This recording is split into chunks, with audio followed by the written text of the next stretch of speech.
Arkansas originally. Went to school at Tuskegee. Met my wife there, and my first job after I left Tuskegee was in Mississippi. It was his junior year also. He'd been to the service.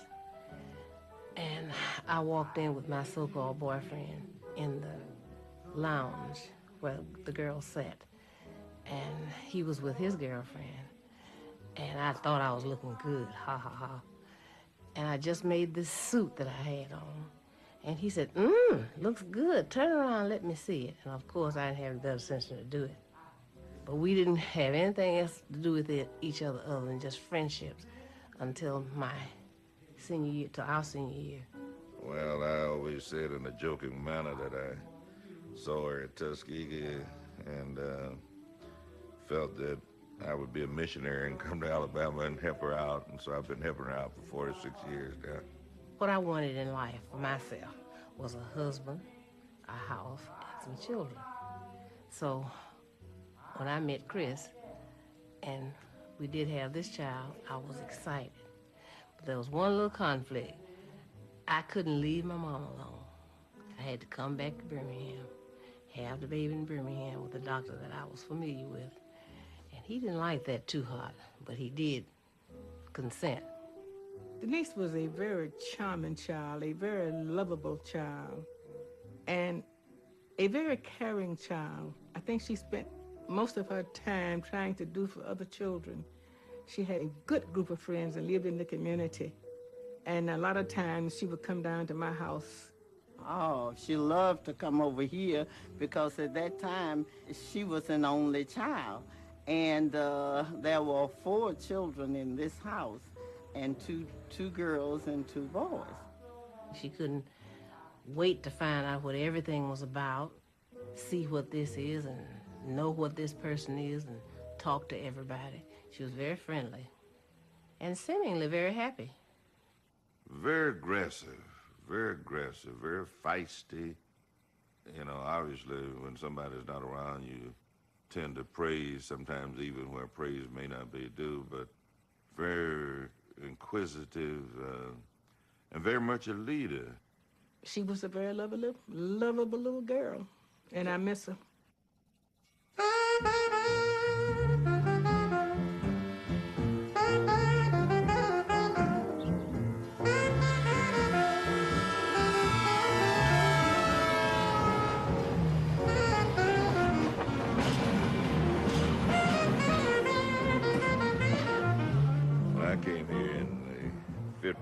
To get a job was a real chore, especially if you came to this blue-collar town and you had a college degree and you were going to steel mills and places like that, making applications, and nobody looking for any more college graduates.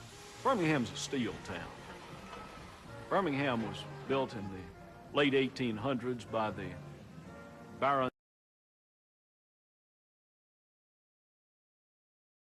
We had people, we had natural resources, we had river transportation. It grew by leaps and bounds. It was known as the Magic City because it grew so fast.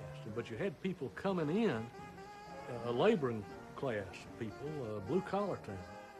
And it was a violent town. It was a town of union violence, the violence against workers condoned by the police and by United States Steel and the other big industrial companies. It had a long history of labor violence. So you had a tradition of violence flowing out of an industrial setting with the overlay of rural racism coming in from the countryside, traditional Old South racism. With that background, the 50s were a time of quietness here. Wonderful place to live and raise a family. Birmingham was just Birmingham. White, colored, not white, black, white, colored. You would have to have lived here to understand some of the feelings that were going on at that time. Black people were in their places and white folk were in theirs, if that's such a thing. And the water fountains, black and white, and all of those kind of things existed in order. You may see in some of the pictures, you know, cabs which said colored only, cabs which said white only, bathrooms at the bus station, you know, white only. I have an older brother, and there were two of us, like 9 or 10 months apart, and my mother would have to make a choice. And she would always just let one of us drink from the white fountain, one of us drink from the black fountain. And she knew that that was in violation of the law, but she did it anyway. And it was so hard to tell your child, your 6 or 7 year old, and it's time for water. You know, they wanted some water. And maybe the child attempted to go to a fountain that was marked for white, and you would have to tell him, so, no, let's take this fountain, rather than, and say, well, why can't I go to the other? There's nobody there. So, well, no, we'll just use this one. It was an awful time. It was an awful time for young people, I'd say, to grow up in this city. When my daughter, Denise, was about 6 years old, and I've always despised going shopping with my wife because my patience doesn't hold for go shopping, you know. But at any rate, this was Christmas and we were shopping to a store, in fact, it was Cress's, going in there to buy some ribbons. And when we got into Cress's, Denise said she had to go to the restroom, so we went downstairs where the restroom were, black and white again, black and color, I beg your pardon, white and color. And so when we got down there, the lunch counter was also in there, and you could smell the onion, the hamburgers, and Denise said she wanted a sandwich. And it was kind of painful to say, no, you can't have it. She wanted to know why. And we had to tell her the sage old story about whites only can eat here, but we can't. We'll eat when we get home. She didn't understand that so hard. That was the night that I made up my mind that I guess I had to tell her that she couldn't have that sandwich because she was black. I guess for men it's worse than it is for women, because they are more sensitive, or I guess that's what you might call it. They hate to say, well, my child can't do what everybody else's child can do, and it makes me mad that I can't do anything about it. I can't change it right now. Well, I want you to know that night couldn't have been any more painful than seeing her laying up there with a rock smashed in her head than to tell her that I couldn't buy her that sandwich down there because she was black. And I'm not sure she ever understood that. How'd she react when you told her that? Very strange, very confused, and as if a whole world of betrayal had fallen on her at that moment.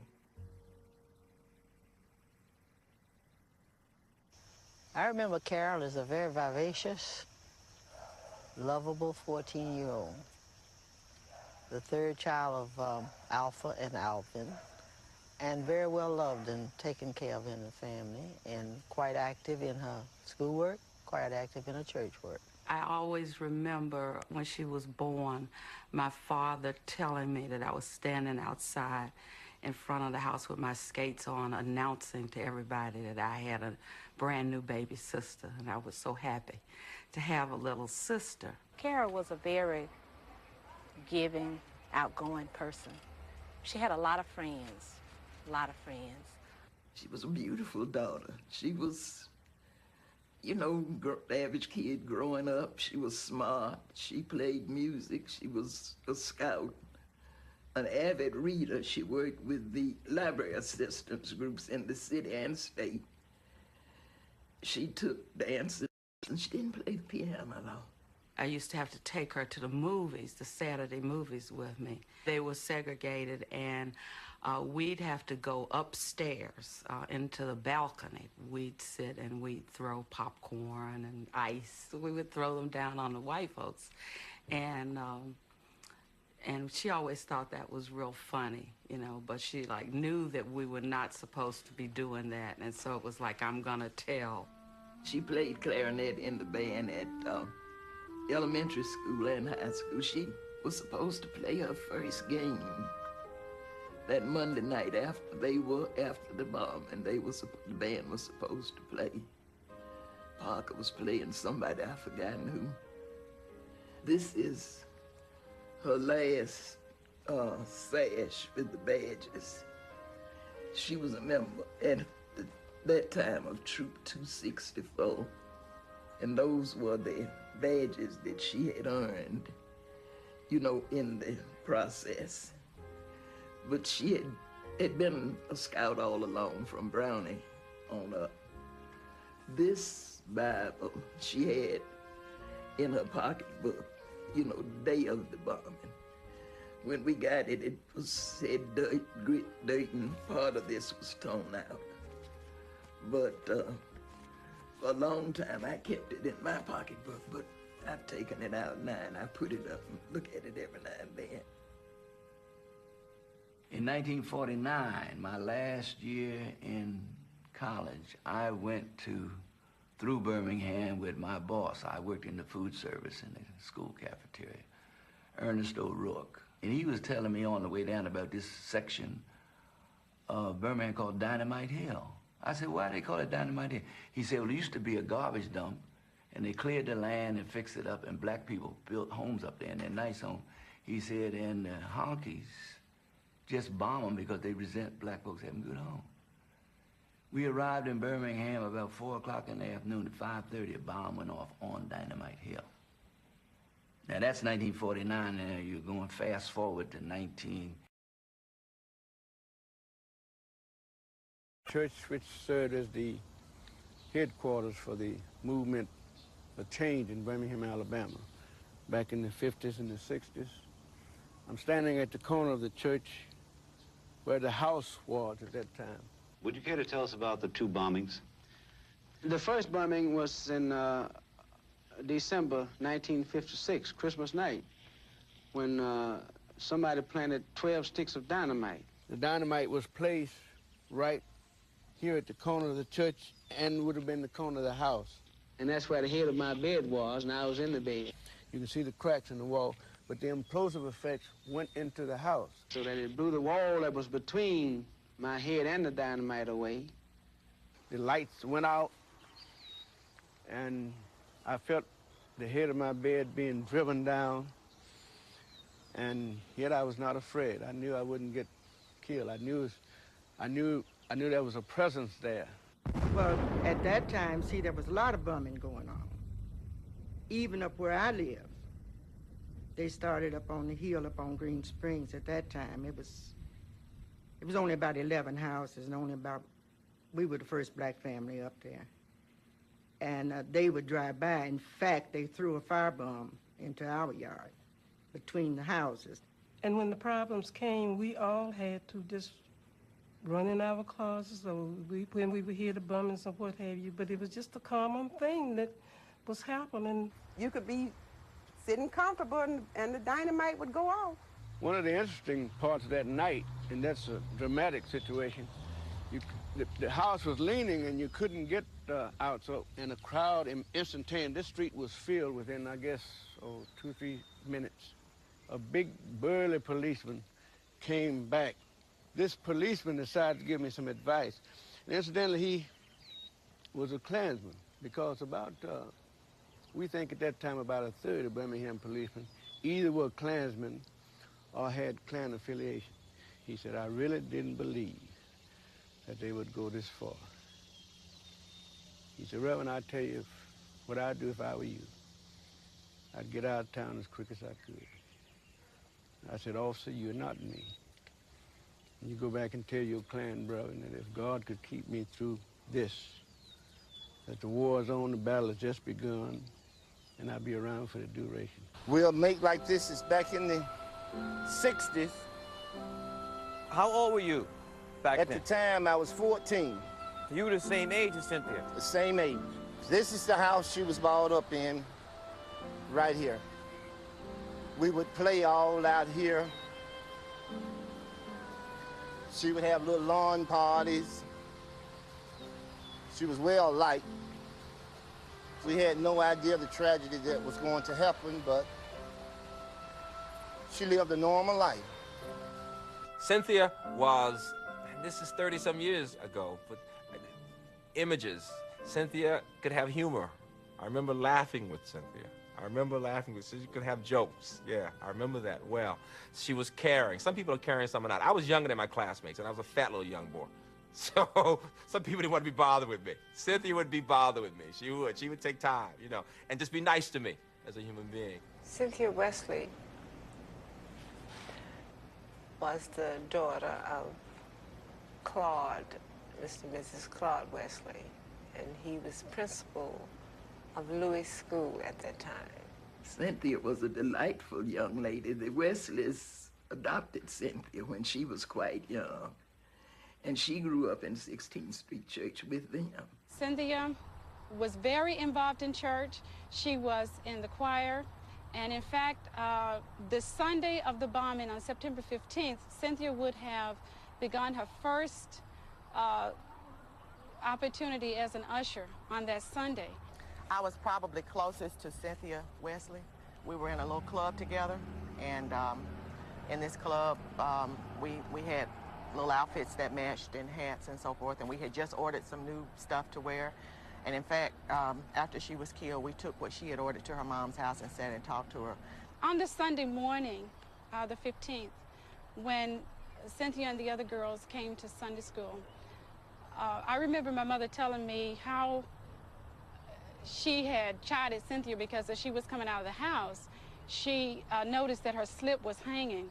And my mother told her to go back in the room. In fact, what I'd like to do is just read a little statement about that, because the way my mother presented this to her, I think is something pretty typical that mothers would say to their daughters. My mother stated that, "Lady, your slip is hanging below your dress. You just don't put your clothes on anyway when you're going to church, because you never know how you're coming back." Cynthia had hurriedly made the necessary adjustments, then ran out of the door. My mother never saw her after that.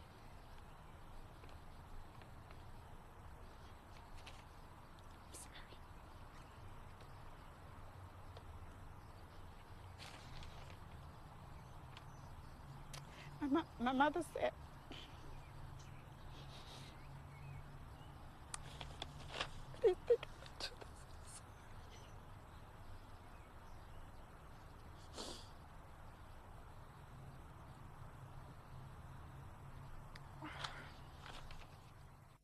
in 1961, the Freedom Riders came to Birmingham. And one of their buses was burned in Anniston, and they had one bus left. They all came on that bus to Birmingham. And they went to the Trailway bus station. National television was waiting for them at the Greyhound bus station. Now, they didn't just meet Freedom Riders. There were people who had just come to meet the bus. But one photographer was at the station and took a picture of the beating. They turned on him and beat him and took his camera away. And being very scientific, they broke the lens and threw the camera in the trash can, but never opened it and exposed the film. So that picture went out of here on the UPI wire, and it was front page in newspapers all over the world. And there were a group of Birmingham businessmen in Tokyo at the time at a meeting of the International Rotary Club. And when they saw that picture on the front page of a newspaper in Tokyo, Japan, they said, "We can't take much more of this." Birmingham, at the time, was going through a move where some of the moderate forces in the white community were trying to finally assert themselves. And it was a long time overdue. A state court is expected to rule next week on whether Mayor-elect Albert Boutwell can take office immediately. Boutwell was asked if he's ready to meet with Negro leaders. I'm ready at any time when the immediate threat of violence has been removed to talk to any responsible local people, regardless of the color of their skin. Birmingham is a symbol of hardcore resistance to integration. It is probably the most thoroughly segregated city in the United States. SCLC had been really just organized in 1957. About 100 preachers got together in Louisiana. And we hadn't had much luck. We didn't have much staff. And Fred Shuttlesworth came to see Martin Luther King and said, "Look, Martin, you got to help us in Birmingham. We just got to move on Birmingham." the federal government has decided that Negro as citizens must be protected from lawlessness and mobocracy. And that's why we applaud. Fred Shuttlesworth had been fighting the battle in Birmingham for 10 years by this time. And really, the Alabama organization was almost his personal creation right there in Birmingham, in the same sense that SCLC was a personal creation for Dr. King. In the fall of 1962, almost 6 months before the breakthrough in May and about a year before the Birmingham church bombing, Shuttlesworth had had an agreement after lots of boycotts in Birmingham with the merchants for what we would now regard as the most minimum token segregation of allowing black shoppers, mostly women, to shop and use the restrooms and the changing rooms in the downtown stores. He had made these agreements, and then they reset. His patience ran out, and he said, you know, bravery alone is not enough. We need to bring a larger spotlight to this. And to him, bringing a larger spotlight meant bringing in Dr. King. So we made a decision based on several things. Fred Shuttlesworth was fearless and courageous to the point of being almost insane. Miraculously survived the bombing of his home. Had taken his wife and 2 children trying to integrate a school with a mob of 500 or 600 folks with chains and stuff. Just an incredible human being, in my view. One day in 1957, in the afternoon, the evening newscast, there was a piece of film of a gang of white men beating Fred Shuttlesworth in the street outside Phillips High School, where he'd taken his children with chains, and they beat him to the ground. And the reason it was riveting for me, I was 14 years old, was that the police said they couldn't find the men who did it. And I recognized one of the men. I knew who he was. I'd seen him at Jack Cash's barbecue. And I knew the police hung out at Jack Cash's barbecue, and I knew they were lying. It was the last place, I think, I wanted to go with Martin Luther King in 1963. And yet, it was the place we had to go. Adam A. Collins was a little more withdrawn, I think. Friendly, but not as aggressive as Cynthia or Denise. To know Addie is to love Addie. She was just a funny girl, a sweet, peaceful girl. She just liked to make peace with people and people to be at peace around, you know. She wasn't a mean person. She was just sweet. Remember the time with Denise when the bird died and we thought that was the weirdest thing? I have to tell you the bird story. We saw a dead bird. And we're like, just a dead bird, you know, kick it out the way. And Denise said, oh no, the bird must have a funeral. And we're like, just put it somewhere so we can play. And she said, no, we've got to have a funeral for the poor bird. She got a mother, and Miss McNair has a beautiful voice. She got a mother, she got the shoebox, the boys had to dig a hole, and we buried the bird. And Mrs. Magnair sang the Lord's Prayer, and it was beautiful. And then we all bowed and we prayed and said something, and you know, and then it's play ball. The first Sunday that we marched, Palm Sunday, I think it was. No, it wasn't Palm Sunday, it was a Sunday. And the church services of the pastors, the afternoon service ran a little late. We were supposed to march at 4, it was about 6:30. And by the time we got ready to march, there was about 1,200 people out there, milling around Ingram Park, waiting to see something happen. And Bull's folks out there with the dogs. And before you knew it, something was going on between the police with the dogs. And the next day, the UPI said, 1,100 march in Birmingham, 15 arrested. I called Dr. King. I said, Dr. King, I got it. He said, what is it? What? I said, we just gonna slow down the time of the march till the people get home from work every day, and we'll get a crowd. I said, we can count on Bull to do something silly. If there's anybody in this nation who understands what is going on here, it is me. I know that we have sufficient manpower, enough trained officers to keep the peace in Birmingham without any outside help from the federal government. If the president... Eugene Bull Connor was safety.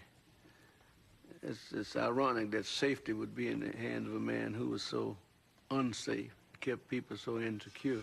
He was about as hardcore as they come. He was one of those people that drew the line and never retreated. I don't think he felt that blacks had any rights. I don't think he felt like they should be citizens even. I used to wonder if he was a Christian, however they say he was, but I don't believe he was, because I don't think anybody could do any race of people that many things that they did to black people. Bull kind of liked to keep black folk in their place. All of the arrests and all of the demonstrations in Birmingham occurred within 4 blocks of 16th Street Baptist Church. We'd meet in the church, we'd march a few blocks, and then he'd lock everybody up. And when there were too many people to lock up, he'd call on the dogs and the fire hoses and try to clear the street by force. When he saw any strength or self-respect in a black person, he just went crazy. I mean, he couldn't stand it.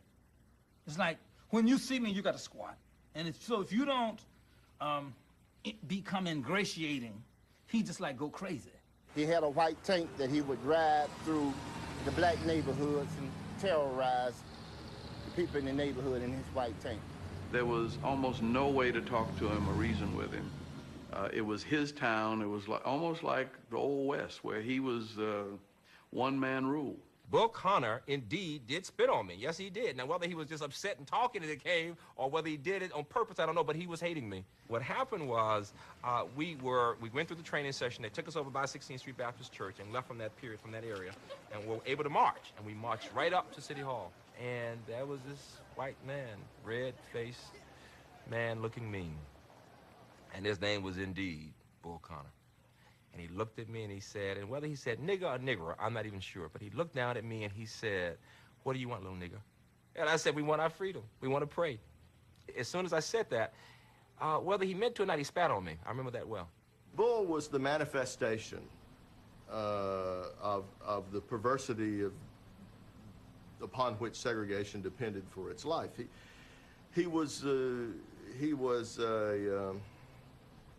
Bull was like the walking id of Birmingham, the dark spirit of Birmingham, the hellish side of Birmingham embodied. I mean, it sounds dramatic, but it was a dramatic time. Didn't have but one eye. He was a Sunday school teacher. Had a kind of a wiry, raspy voice, which was kind of coarse.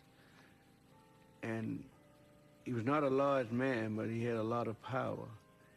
And most of the white people were afraid of him, and most all the Negroes. I guess I didn't have sense enough to be afraid. I used to be afraid of Bull, till I discovered he was crazy. When I discovered he was crazy, my whole attitude changed. Al Hibbert was on the Trailway bus station on the corner. All of it put us in jail and put us in the paddy wagon. So Al Hibbert was standing up beside the building like that. And Bull looked over and said, "Hey, go there and get that blind nigga and bring him over here." See how funny this insane man was? I mean, that's he hollering across the street, "Bring that blind nigga over here." Now, here's a blind man. He doesn't understand human nature enough to relate to even to a blind cripple. Bull like that. You wonder what makes people like that tick. What's going on inside the mind, the brain, the head, if they have a brain, that makes them hate folk, want to do evil the way that they did. You just wonder what are they thinking about? You must understand that a Bull Connor couldn't exist without the nods from the status quo people, you know, the big boys in any town. No Bull Connor can exist without them. He may be the person who actually does the talking, but believe me, the Bull Connors have the blessings of somebody else. In the name of the greatest people that have ever trod this earth, I draw the line in the dust and toss the gauntlet before the feet of tyranny, and I say segregation now, segregation tomorrow, and segregation forever. I think George Wallace is the cause of many people's death and certainly much suffering.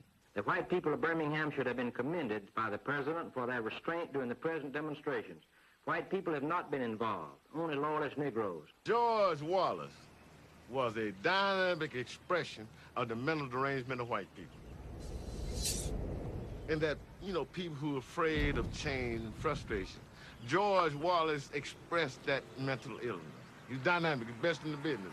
Now, therefore, I, George C. Wallace, as governor of the state of Alabama, have by my action raised issues between the central government and the sovereign state of Alabama, which said issues should be adjudicated in the manner prescribed by the Constitution of the United States, and now being mindful of my duties and responsibilities under the Constitution of the United States, the Constitution of the state of Alabama, and seeking to preserve and maintain the peace and dignity of this state and the individual freedoms of the citizens thereof, do hereby denounce and forbid this. Well, we had to decide for 20 years. That's all I knew was I've been told all these 2 years that best it's both races have segregation.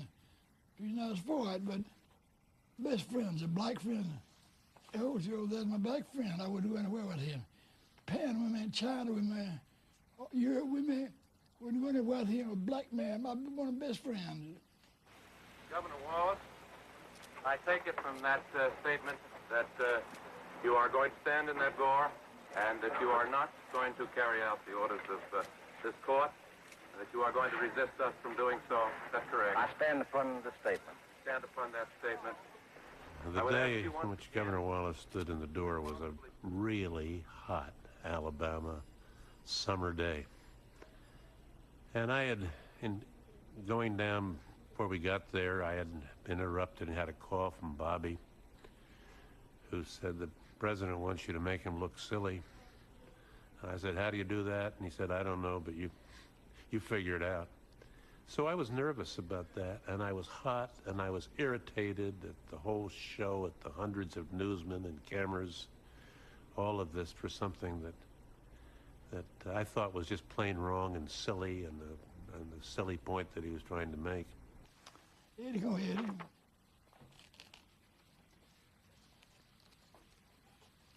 My best friend right here, my best friend. I'd go ahead with him. He'd been all over the country world with me. Couldn't do without him. George Wallace was George Wallace. He's seeking redemption now, I understand. You know, sometimes I wonder if he believed in all of those things he did himself, or if he was doing it because it was expedient to do as a politician. I'm the one who tried to do his best, and I did many things for black people. I tried free textbooks because many black children can buy the textbooks for the children to go to school. So when I was governor, I provided free textbooks so that black children would have to drop out of school. Could buy textbooks. George Wallace, when he was an elected person in office, was very much like the situation in the story I had in the Reader. And in the Reader, the horse he used to be a fire horse, and he was sold to a milk company. And so when he was sold to the milk company, one day the milkman had stopped at the house and was going up to set a bottle of milk down, and this fire whistle blew. And when the fire whistle blew, the horse took off with the wagon and broke all the milk. George Wallace was that type of person. As long as George Wallace was sitting down talking to you one-on-one, nicest guy you ever want to sit down with, but when the cameras came and got on him in the political arena, he turned to that fire horse and he would break every bottle of milk on a truck. Go here, tell me, man.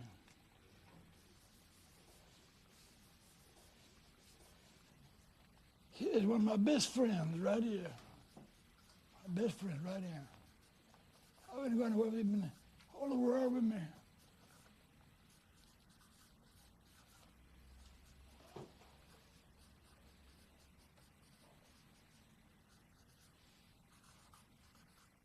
Will you stand for our opening hymn, hymn number 350, The Church is One Foundation.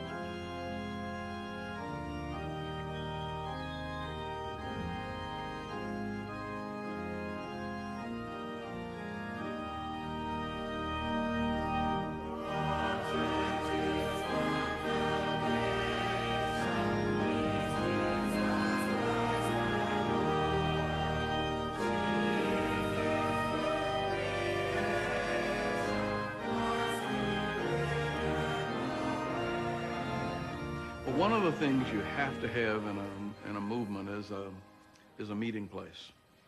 And Reverend John Cross and the people of 16th Street Baptist Church literally made their church the headquarters. It was a movement church by logistics because it was right across the street from Kelly Ingram Park, which was kind of the gathering ground, and almost catty corner from the Gaston Motel where the movement people headquartered, and it was very convenient close to downtown, and so you could gather in the 16th Street Church and then march downtown from there. I was 12 years old when the marching began, when Dr. King was there, and Reverend Young, and Reverend Bevel, and Reverend Abernathy. And first of all, I was very impressed by how articulate they were. They would walk out into the audience and tell us, if you got anything in your pocket, even a nail file or anything, let's have it. We don't want anybody to get the impression or to be able to say that we were here for any purpose other than what we're here for, which is a serious march to try to regain our rights. You can't imagine how it really was. Well, there were some good days and some bad days. We have come a long way. I remember the good days because I used to love our freedom song. And my favorite was Paul and Silas bound in jail. Hey. Had nobody to go there bail. Keep your eyes on the prize. Hold on, my Lord, hold on. The only thing that we did wrong is stayed in the wilderness a day too long. Hold on, my Lord, hold on. Hold on, hold on. Keep your eye on the prize. Hold on, my Lord, hold on. The negotiations are unproductive. We have no alternative but to demonstrate. In a meeting today, we discussed all of these issues, and we all agreed that if the present negotiations that are taking place are not productive, we would have no alternative but to call for renewed demonstrations here in Birmingham, Alabama. And the movement was failing. Nobody was even asking questions at press conferences in Washington about what was going on in Birmingham after 2 months of active demonstrations. The first demonstrations we had were just a handful of people. In fact, when Dr. King himself went to jail, only 55 people would go with him. So when young people today ask me, when are we going to be able to get together like you all were in the 60s? Nobody was together in the 60s. It was a small group of dedicated people who got it started. And then the kids took it over. In 1963, I was directing the movement in Mississippi for the Southern Christian Leadership Conference in Greenwood. Dr. King and Ralph Abernathy and Shuttlesworth and these guys were trying to get adults, and they had gotten about as many adults. So he called me on the phone and asked me would I come to Birmingham and help to organize the people and the young people. And so I went to Birmingham to help organize the people and the young people to become involved in the movement. James Bevel, principally, and Andy Young and Dorothy Cotton were given the task to get the college students from Miles, and there was another little junior college there. Bevel, I think, sort of on his own, went down to Parker High School. And the teachers told us that they couldn't go and get in the movement. And they locked the gates. That was it. The fact that the teachers locked the gates, the kids climbed the gates and came and got in the movement. And when the high school kids got in, the junior high school, it was like an heaven. And then the little kids wanted to come. And we got word that the children wanted to march. And my thing was, look, we have 2 colleges here. We have Payne, we have Miles College, and you got all these 12 high schools. And all these young people are as big as their moms and dads. And they don't have to pay rent, house notes, car notes. And so if they were involved by the thousands, then you would have the whole African-American community involved. I don't know of any precedent in history. Children that young in a political campaign like this, and there was tremendous, ferocious opposition to what they decided to do. As one teacher said, I mean, she turned her back, and write on the board and said, I hope when I turn around that everyone isn't gone. And she turned around and they were all gone. First day, I'll never forget at home, turning on the TV and the news, and there were children, high school kids, marching in line in twos. And it just hit me. God, I said, I got to go. I got to go, Mama. I could have been inspired if I had joined up with the SCLC group or the whatever civil rights group. But they couldn't find me because they didn't know that I would allow my children to go out. I had 8th grade, and I had about 5 or 6 young boys who, every time they would have a march, they would go. And I let them go. Even little ones, I mean, you say, where have you been? You say, I've been to jail. Say, what did you go to jail for? See, I've been going to jail for freedom. It was one of the most frightening experiences of my life. And it was scary. It was very scary, and they put us into this place, and the place was already with the inside bedrooms already taken, so we were on the floor for 5 days, right there on the floor, right in the hall, and they purposely put us in with kids who were criminals. Little boys who were real hard, real hard. I was not real hard, no. I was scared. I was definitely scared. I want equal rights. I want equal rights. Just like everybody else. Just like everybody else. I want my freedom just like everybody else. You want to be treated just like I want to be treated just like everybody else treated. When we got out, and I saw my parents, all I wanted to do was just hug them. And I'll never forget, they were both crying. They were just, and I'm trying to be like the man, right? I've been in jail now 5 days. I'm wanting to cry, but I'm trying to be real hard, right? I've been there. But it was a badge of courage. It was incredible. It was incredible, and they were so proud of me. Denise came in one day, and she was saying to my cousin, Helen, and to me, if she could go march. And we said, no, you're too little. She said, well, you're not too little. So I don't know how we conveniently got out of that and didn't make ourselves look bad, which is what we felt internally. Here's an infant saying, you can do something about a situation and you refuse.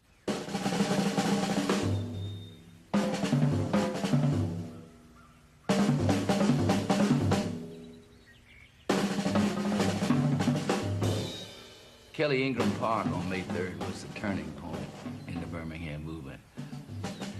And it was a hot day. It was 90 plus and humid in Birmingham. These firemen had been out there for 4 hours waiting for something to happen that wasn't apparently going to happen. And the crowd again had gathered, and somebody threw a brick. And the firemen, in their frustration and all, they turned that water cannon on. And it was absolute helter-skelter. How you take blowers and blow leaves and things, but this is how folks were. We were rolling across the ground. We couldn't grab anything. The dogs were barking, biting. The police were clubbing and stuff. But the little kids on the inside, for the most part, were protected. I don't know if anybody has ever even thought about the pressure from one of those hoses. You could just feel it sting. It was almost like being whipped with a whip or something, and just sort of hit me in the face and went this way and took my hair out. I have always been afraid of dogs, and to have the police department have dogs on us, there were people being bitten by dogs as we were trying to run away from the dogs and the fire hoses with the water that were literally washing children down the streets. Caught me riding on 17th Street in front of a cafe called Zanzibar. That's when it knocked me down. But it was so much of hate here then, so they said, got to get this lady to the hospital. I said, no, I'm afraid to go to the hospital. So I didn't know where they'd take me out over there, so I just suffered consequences. Yes, I'm going to say this. I'm going to be frank and tell you the truth. With the and the police, I was really afraid. But I respected what they were marching for, so I didn't march. I was in Princeton, New Jersey, when the fire hoses and the marches in Kelly Ingram Park and near the church were held. They were on the front page of the New York Times. And I recall having to explain to my professors and to my friends every single day that all of Birmingham had erupted in violence.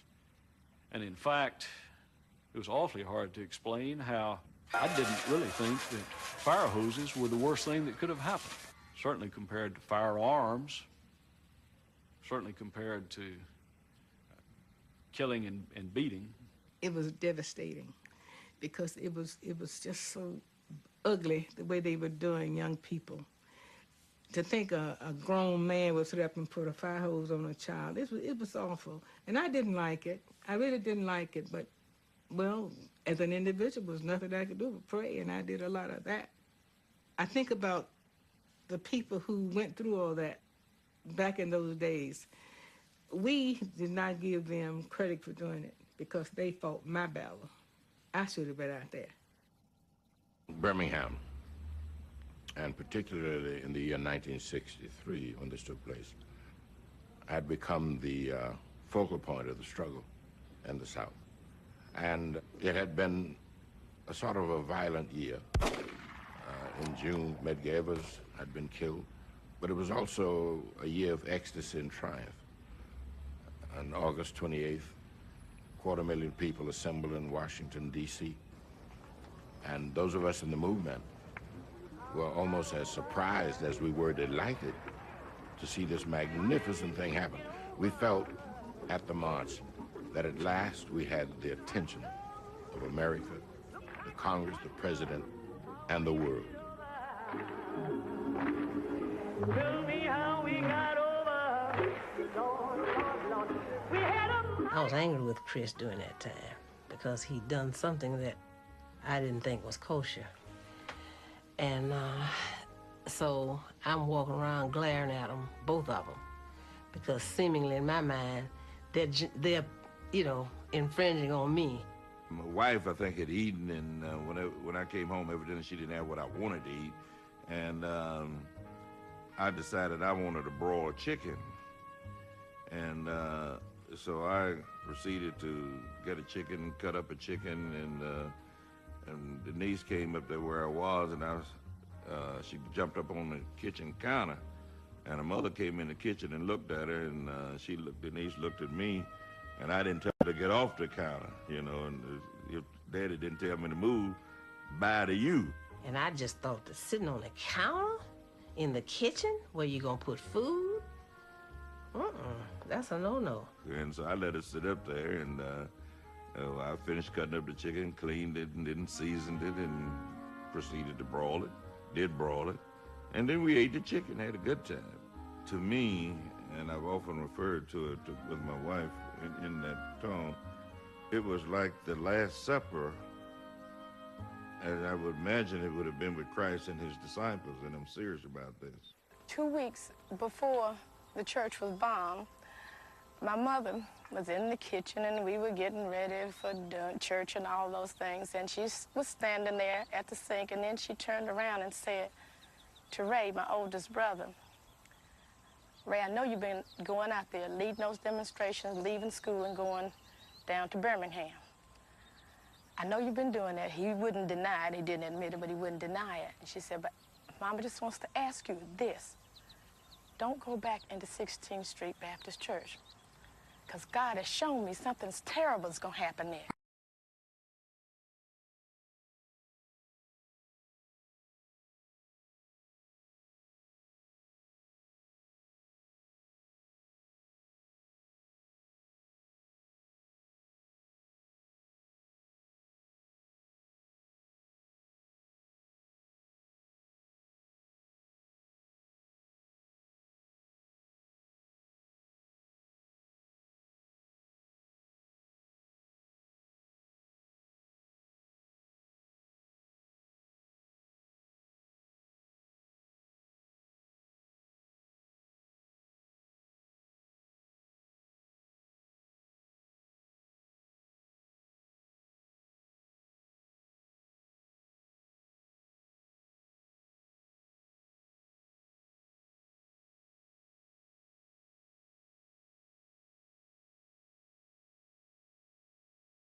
to dunk.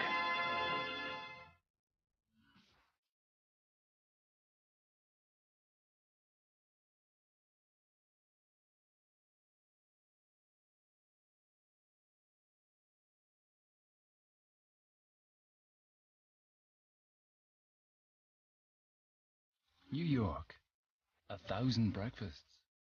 One juice, preferred by far, Tropicana, gently squeezed from the finest oranges. Nothing added, nothing taken away. They're eccentric.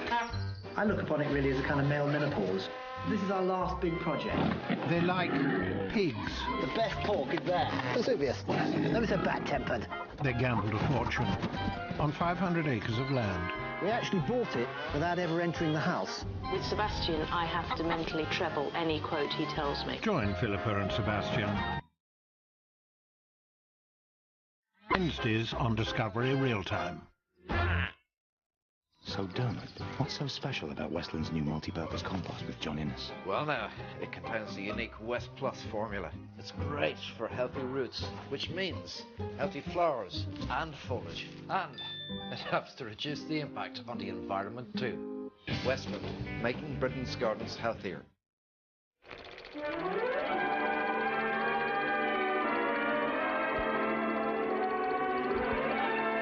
New Fixodent Food Seal now has a thinner nozzle, and with a more precise application, it helps give an even better seal against food infiltration.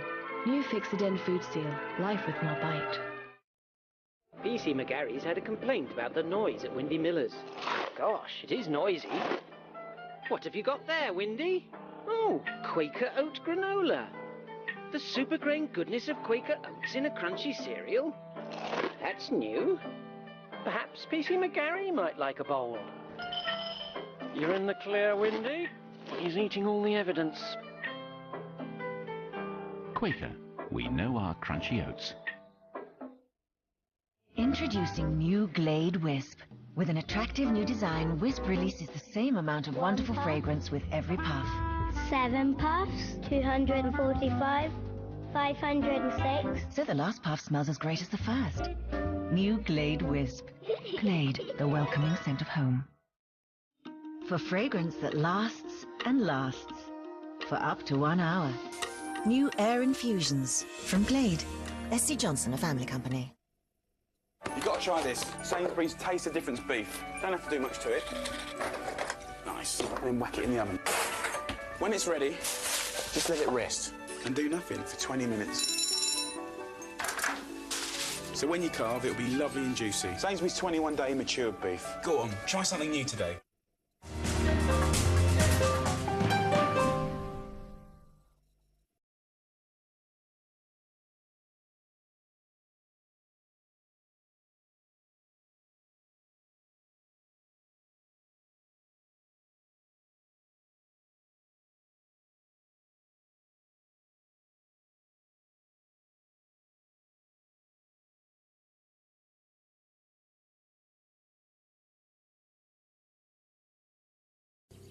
That Sunday was so dramatic until, traumatic rather, until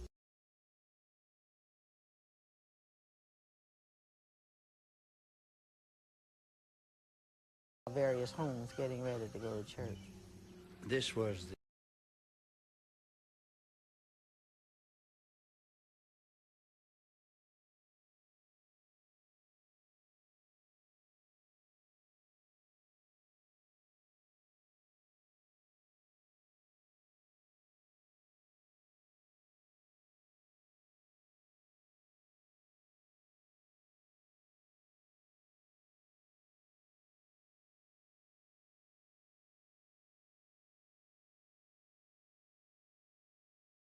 We played a game with my purse, and it, like I said, it was shaped like a football. It was just, you know, regular Sunday morning, light breakfast, and she left Alvin Care. She always went by my parents on Sunday morning. That particular Sunday, I was supposed to go to Sunday school with Carol, and I was running a little late, and I didn't get an opportunity to go. And we had the best time, you know, and we was laughing so hard and was playing so hard till We just did it all the way to church, just throwing it back and forth. And when we got to church, I went down into the basement with them because I didn't want to go up, because we had to get ourselves fixed up, because we played and messed ourselves up. We'd been out to my sister's house the night before, and the afternoon before, and we didn't get to church exactly on time to hear all of what the preliminaries were for the Sunday school. She had this pretty white dress. She had new black shoes. Her first little heels, they were, you know, not high heels, but the first heels she had worn. I remember telling them, make sure when you get through fixing your hair, whatever, y'all hear them go upstairs because we already late and we don't want to get any later. 33 years ago today, I left home coming to Sunday school at this, my church, 16th Street. I had just walked up the steps and walked out into the sanctuary. The phone rang before I walked out into the sanctuary. This was actually the second phone call that I had taken that morning, and the caller on the other end said 3 minutes. Being 14 years old, I had no idea that it meant anything.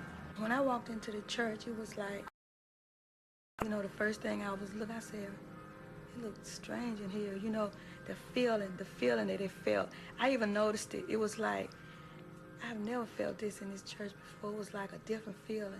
I was one of the Sunday school teachers, and my class was downstairs in the basement, near where the bombing took place. And I think I was the last person in the family to see Denise that morning. I went on upstairs to my class in the choir loft, and she went downstairs in the basement. Denise came to my room, and I said, what are you doing in here? She said, I came to borrow your comb, your compact, and a quarter. I said, Denise, don't you have any of that? No, her mother wouldn't give it to her, so she borrowed my comb, my compact, and a quarter. The next thing I heard was this loud blast, and my first words were, my baby, my baby. It was just a loud noise, and the building shook, and I just remembered something hitting me in my head. I think it was a piece of the light fixture, and it just screams, and look, I just remember seeing black soot everywhere. And I guess my first reaction, I thought Russia had sent a Sputnik bomb over there, because I remember reading in the paper during that time about Russia and then about bombs and things like that. I wouldn't have thought that nobody bombed our church. When I heard the noise from my church, I didn't know what it was. I knew it sounded a little like thunder. It was an overcast day, but I turned to my brother and said, was that thunder? And he said, My husband had carried Carol to Sunday school, and I was dressing for church when I heard the mom.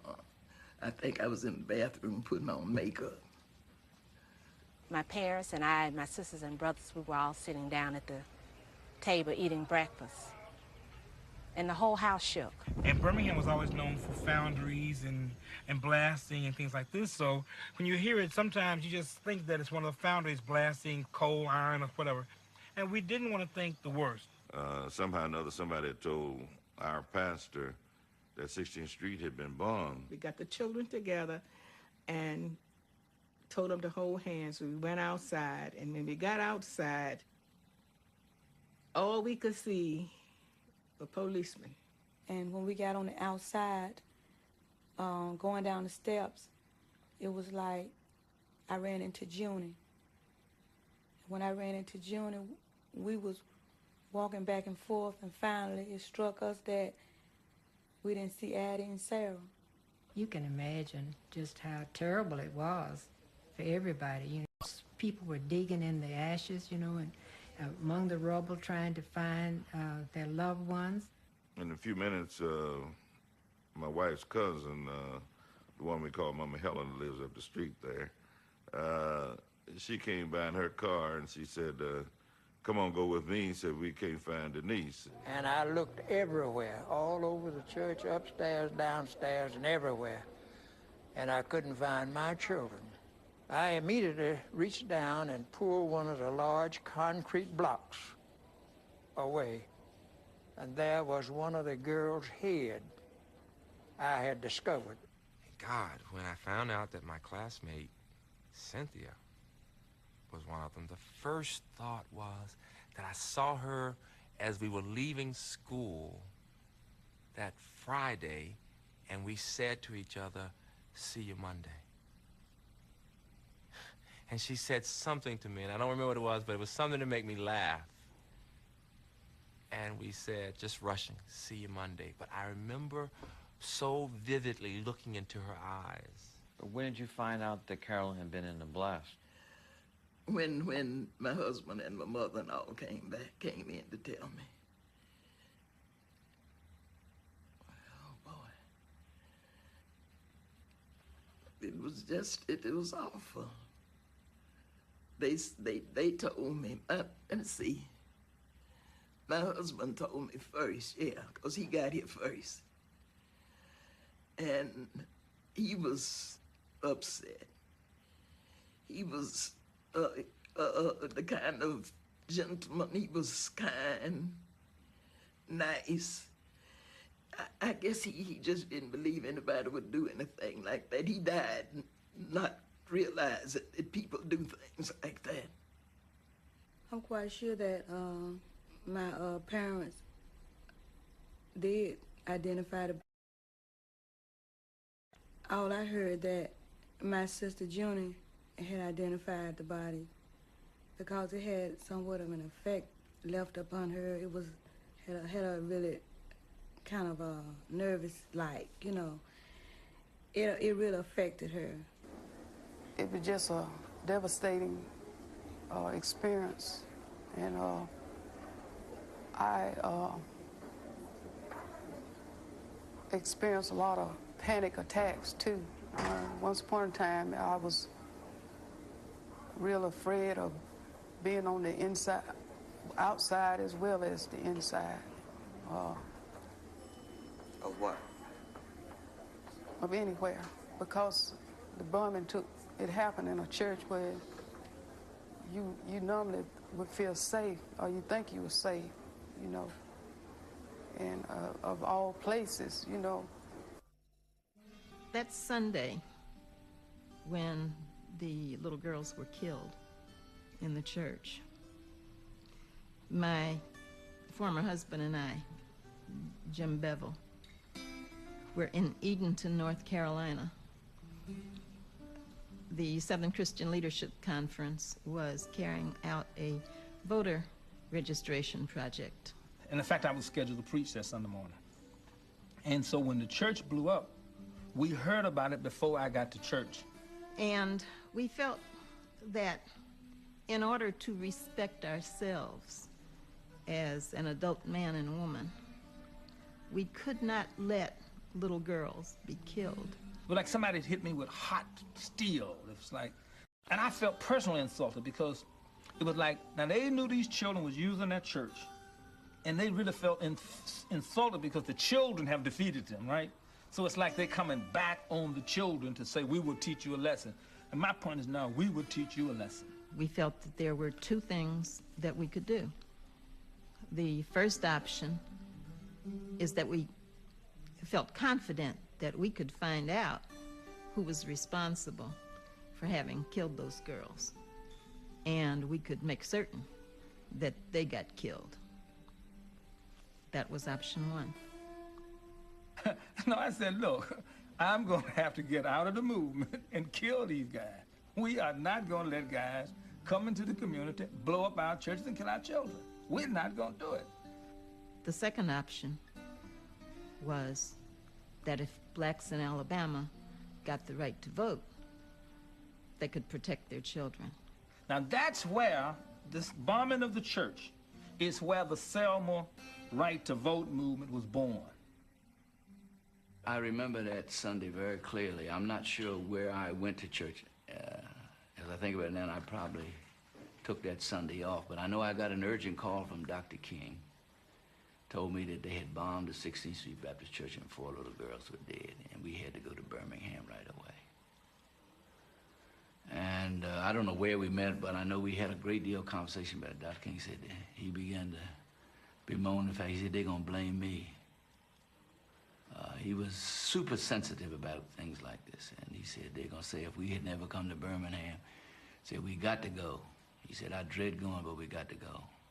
So we got ourselves together and went over to Birmingham to see the families and whatnot. Dr. King came by parsonage where I was living early part of that evening and talked with me about the funeral arrangement. I told him that we tried to get a mass funeral, but there was one family that wanted to hold out. I tell you, we got up Monday morning and started making plans, planned everything because we had no idea they were planning a joint funeral until late Monday evening when King and Cross, Abernathy, Gardner, N.H. Smith, there were 7 of them, Shuttlesworth, that came out. Dr. King talked as he tried to persuade her to change her mind. She said, I told Reverend Cross what my intentions are, and that's what I want to do. So he had prayer with her, and then we left. I don't know what we would have done if we had known early Monday morning that they were planning a mass funeral. I don't know what the decision would have been then. But we went about the business of doing that Monday, and we just let it stay.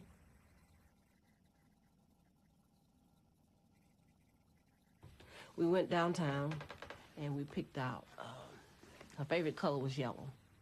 So we went to Parisians, and we got her a yellow dress. And the lady knew me because I had been shopping there before. And she was saying how sorry she was. And she sold me the dress and the socks and whatever else I bought that day. And we carried her on over to the funeral home and put it on her. And the man told me that they weren't going to be able to do a good job with fixing her up because the brick that we found, that we have, was embedded in her head and it had done something to her skin on this side. He said, but we will make it look the very best that we can. We won't disappoint you. So I had trust and faith in them because he was a friend of mine. And sure enough, they pulled the hair around and fixed her up, and she looked nice. Well, Carol's funeral was a very quiet funeral. I mean, just a normal, sad funeral. Whereas the next day, I mean, it was more spectacular.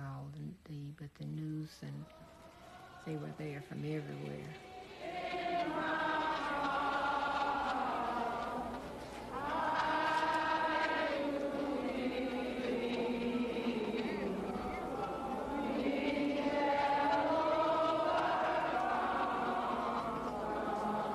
What I really remember most was when we got out of the cars at the church. I remember looking up and there were cameras and people in the trees, and the family could hardly get in the church. Most kids didn't go to the funeral. The school was going on, but I remember specifically I had worn a shirt and tie that day, and George Bell, my principal, famous George Bell, as I was leaving, I'd gotten a note from my mother, came up to me and took his tie off. He said, son, you want to wear dog ties to funerals. He said, you're representing us.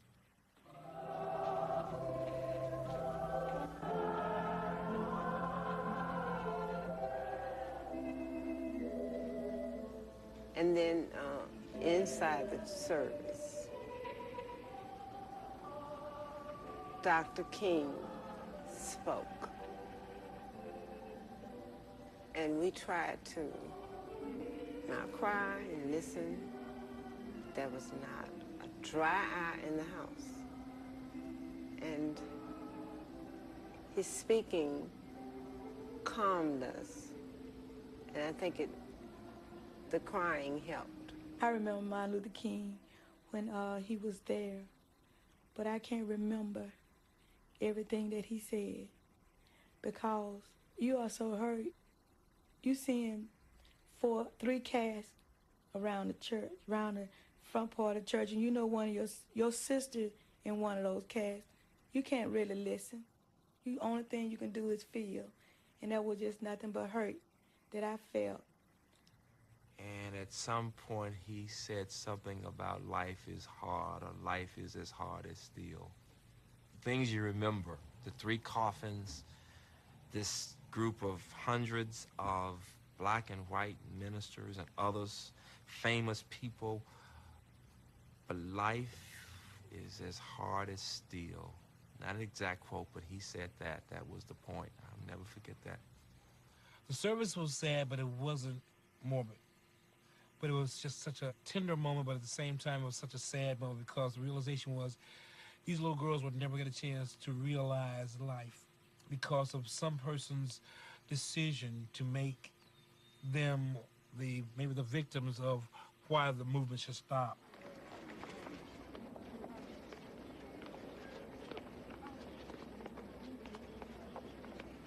I remember coming down the of Addie's and Denise's funeral and letting go of the casket. I don't know, I just lost something, you know. This is one of my best friends in life, and I had never lost a best friend before. And James Stewart grabbed me and held me, man, because I lost complete faith in humanity, I suppose, and didn't know it.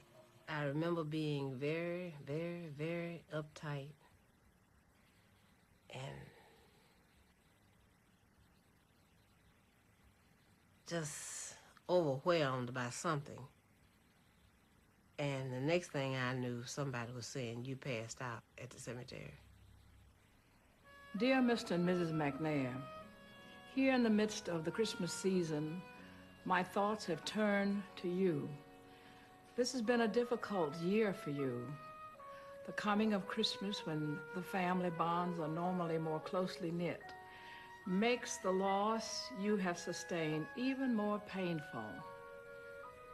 Yet, with the sad memories, there are the memories of the good days when Denise was with you and your family. As you know, many of us are giving up our Christmas or severely limiting them as a memorial for the great sacrifices made this year in the freedom struggle. I know there's nothing that can compensate for the vacant place in your family circle, but we did want to share part of our sacrifice this year with you. Perhaps there is some small thing dear to your heart in which this gift can play a part. Sincerely yours, Martin Luther King, Jr. This was photographed Mother's Day 62. We were on our way to church, Sunday school, and he snapped this shot, and she's telling him, "Wait, Daddy, I'm not ready, you're too fast." And he snapped it anyway. And we were running late, so he didn't do it over that I recall. These are some of her coloring books and things that we found in a trunk that were musty and old and tired looking. She loved dolls and toys, and if she could make a tacky little something that I called tacky, that she didn't call tacky, doll clothes, piggy banks, jewelry, pocketbooks, things she did in school. And this was taken one Sunday in Tupelo, Mississippi, when we lived down there. We had come home from church, and she had gotten tired of staying because we would go for Sunday school, and it would seem like an all-day thing. And she went to sleep, and she was very wrinkled. And her daddy liked the outfit she had on, so he said, "I want a picture of this." I said, "Well, let me press it." No, I want it just like it is. This was that strange brick that penetrated her skull, that a friend of mine at the cemetery saved and gave to my mother, and my mother some years later gave to me. When I was going to school, before, after she had died, when I was going to school, it was like, you know how you remember such a good time you used to have, and you know you're gonna have a good time when you go home because you're gonna get with your sister. That was the type of relationship we had. I knew that when I got home, me and Addie was gonna have us a good time playing, and I rushed home that evening from school thinking that I was rushing home to get with Addie, and I had remembered that Addie was dead. And that thing hurted me. It hurted me so deep till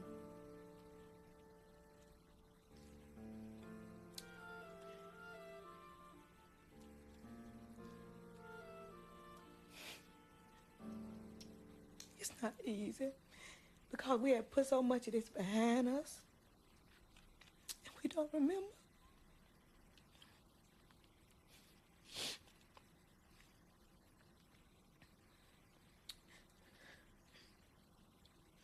We just don't remember anymore, you know what I'm saying? But you know how you felt. You may not remember details on what, step by step, what I had to go through. But I do know it affected me so bad. I don't think the white community really understood the depths of the problem and the depths of the hate of the Klan and its friends in the South, and in the North too, for that matter, until that incredibly mean-spirited, terrible crime of blowing up kids in a Sunday school basement.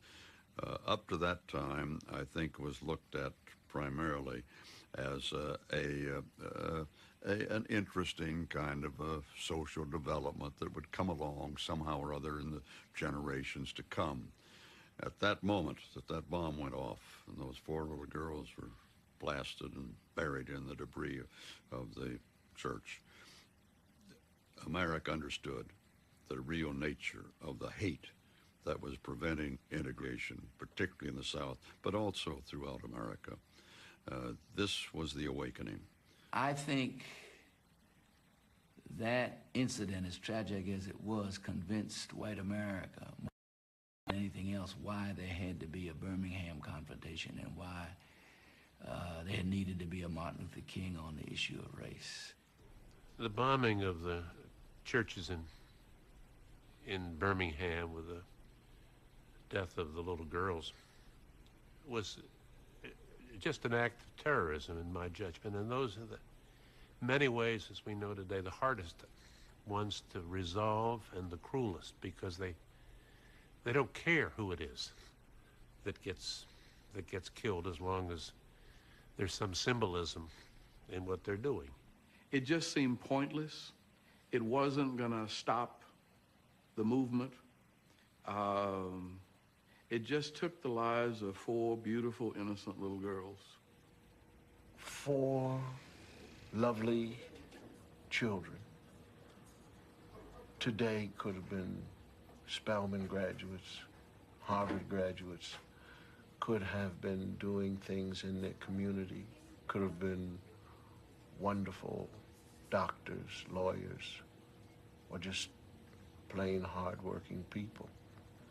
But human beings. The bad news is 4 innocent babies were killed. The good news is we were able to transform a crucifixion into a resurrection. New life, new hope, new energy, and more determination. 120 years of history suddenly destroyed. 5 churches with black congregations have burned in Alabama this year. Look at some of the damage in Greene County. This is one of dozens of southern, predominantly black churches that burned within the last year and a half.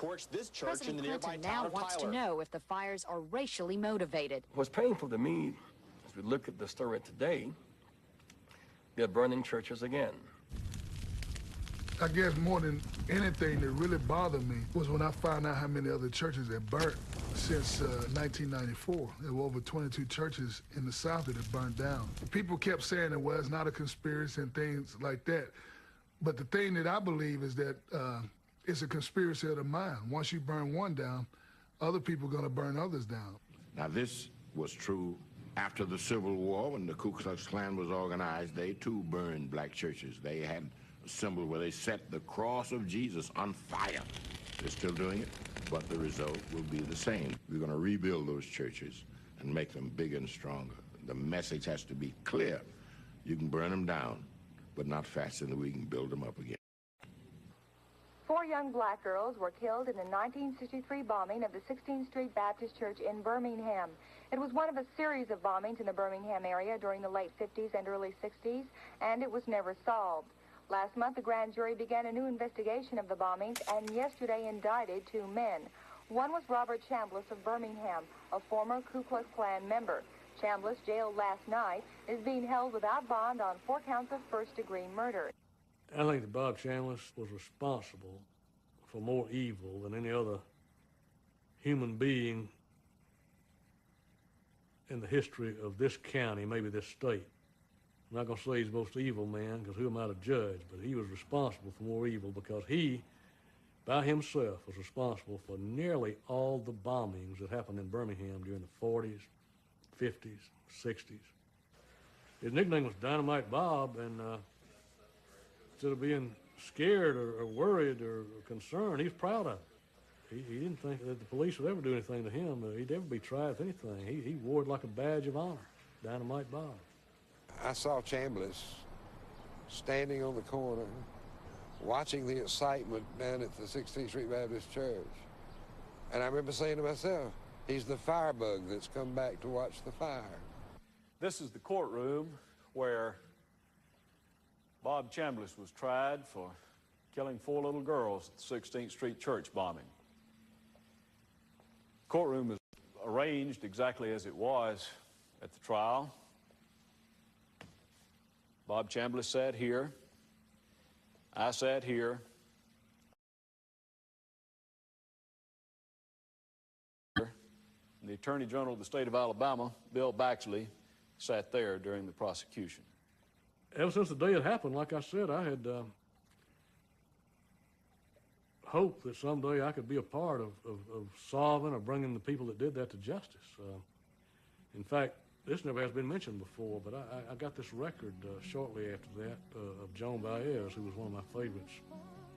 And it was she had a song called Birmingham Sunday on there, and it mentioned 4 little girls. And almost every morning of my life until I became Attorney General, I played that Joan Baez song of Birmingham Sunday.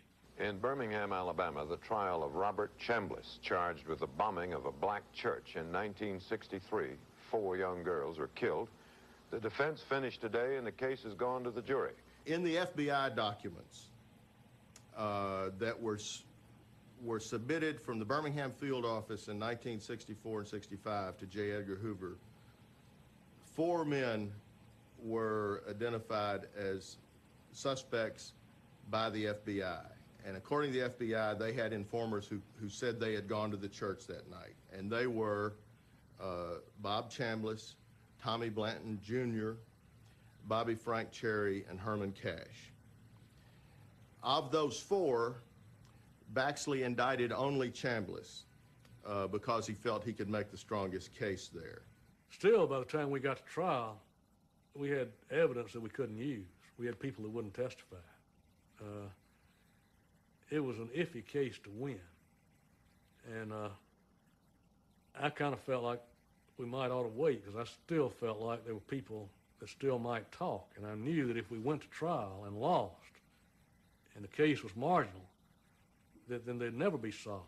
So I went to Chris McNair, who, as I said, was a friend of mine, and I told him that we'd gotten about as far as we could go. And I said, Chris, what would it be your desire as one of the victims, as the father of Denise? Would you want us to go ahead with an iffy case and run the risk of losing, or wait and hope somebody will carry it from here? And Chris basically said if it wasn't done in my term of office, he didn't think it'd ever get done. And Chris did one of the bravest things that I've ever seen anyone do, which was he went on the witness stand, and they brought him the postmortem photographs of Denise. And because they wanted the jury to see the loss of a parent. And it's one of the most riveting moments I've ever witnessed in a courtroom or anywhere. When the prosecutor presented those photographs to Chris, and he didn't speak at first. Held out to him, and he went back in his chair as if he'd been hit a blow in the chest with a heavy mallet. And with great calmness then, he said, "That is my daughter, that is Denise McNair." I think the big break came when Chambliss's niece decided to talk. And I'll never forget, I was sitting right behind Art Haynes Jr., Art Haynes Sr., and Chambliss is between them. And the old man looks over his shoulder and sees this woman walking in, and he turns around and his attorneys lean over to him and ask him, "Who is that?" And it's clear they're totally unprepared for this witness. This small woman with a cross, she was a Methodist minister, she walked up on that stand and she put that man in prison that day. And the gist of her testimony was this, that in the days leading up to that bombing, she opened a door in the back of his house and walked in and saw dynamite, and he berated her fiercely for doing that. And then they were talking about the events in Birmingham, and he was enraged because he had read in the paper, I think, about a black woman or a white woman being assaulted by a black man on a bus or something. I've forgotten the details. But this twisted him into a rage, as she told it, and he said, "Just wait till Sunday and they'll beg us to segregate again." The night before, we finished arguing the case to the jury. We started the arguments after lunch. And I got back from lunch, and one of my assistants, John Young, called me up there, and I was trying to really get my thoughts collected for the argument. And I didn't want to be bothered. He said, come on, you got to see something. He said, look.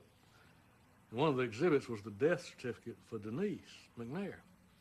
He says, look at this. And that day was Denise's birthday.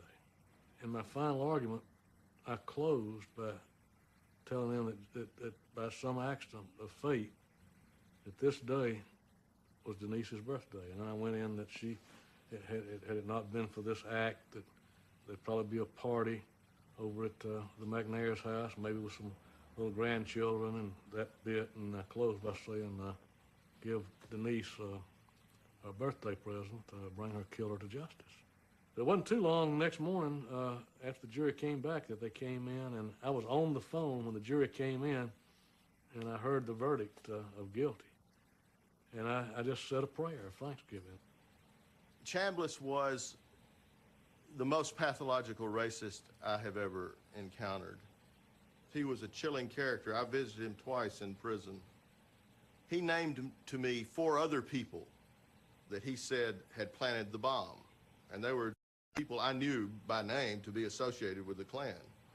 And he began to spin a long narrative about these people, and he described how these people, by his allegation, had gone to a place on 3rd Avenue West in Birmingham and phoned in a phony bomb tip to pull the police away. Then he described the route that they had driven to plant the bomb at the church. Then he described how they had driven over by Birmingham Southern College and Arkadelphia Road and Findlay Avenue to escape. And I realized that as he was telling this, he was telling me how they planted the bomb that night.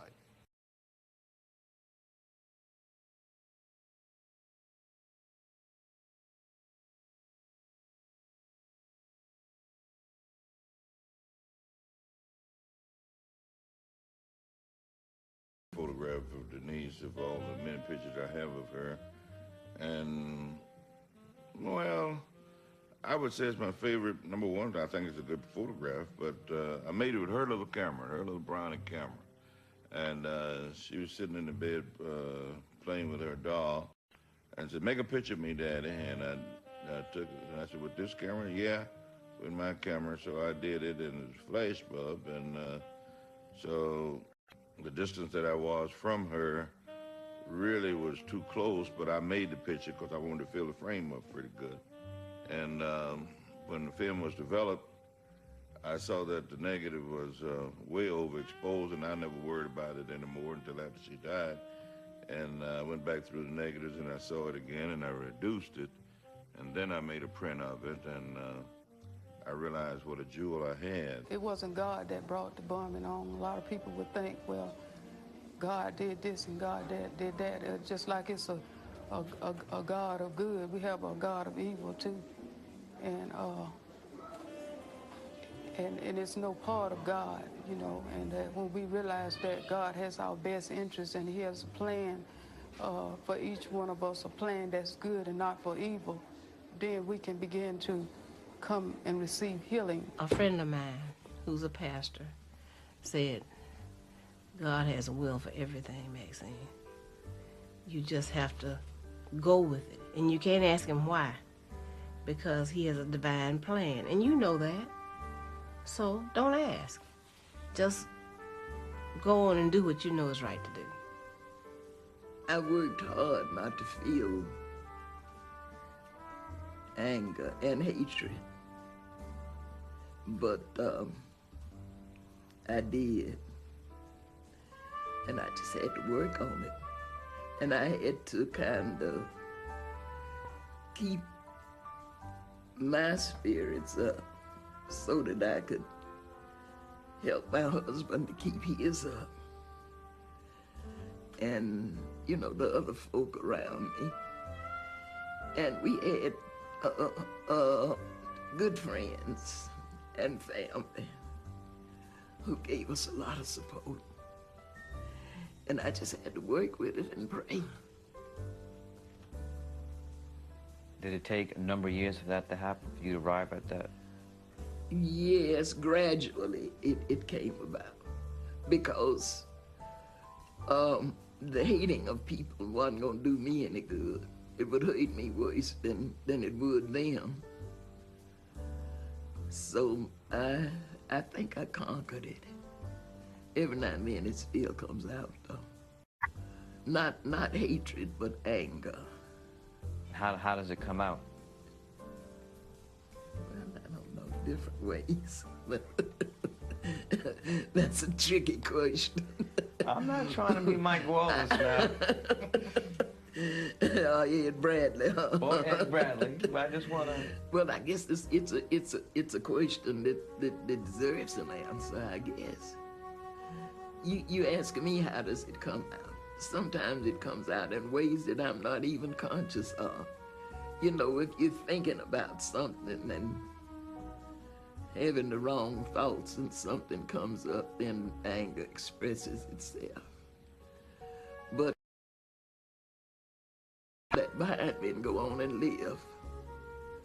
Because in addition to that, so many other things have happened, you know. My husband is gone, my 3 brothers, my sister, my parents. And of course, I still have my kids, my family.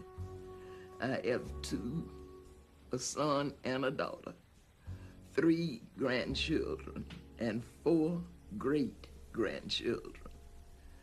So I have something to be thankful for after all.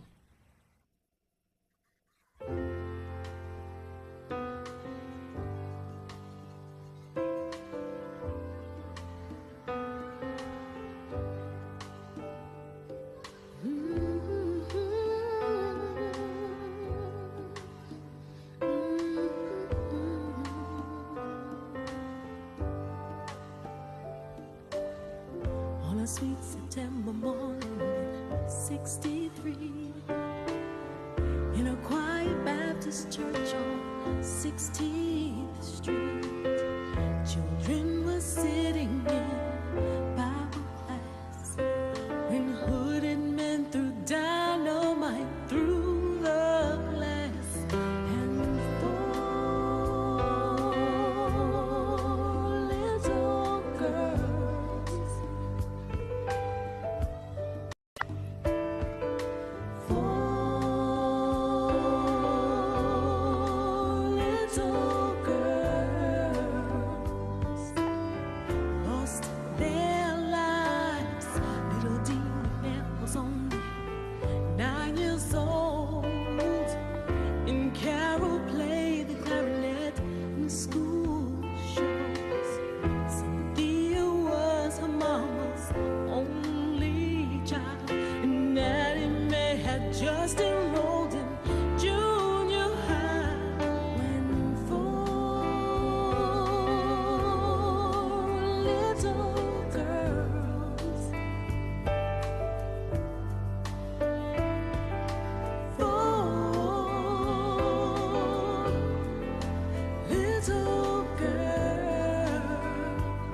what a moving documentary that was. There's another 2-hour special next Monday evening when the fresh details of the final moments of the ill-fated Titanic are revealed during a new expedition to the submerged wreck of the liner at the bottom of the Atlantic.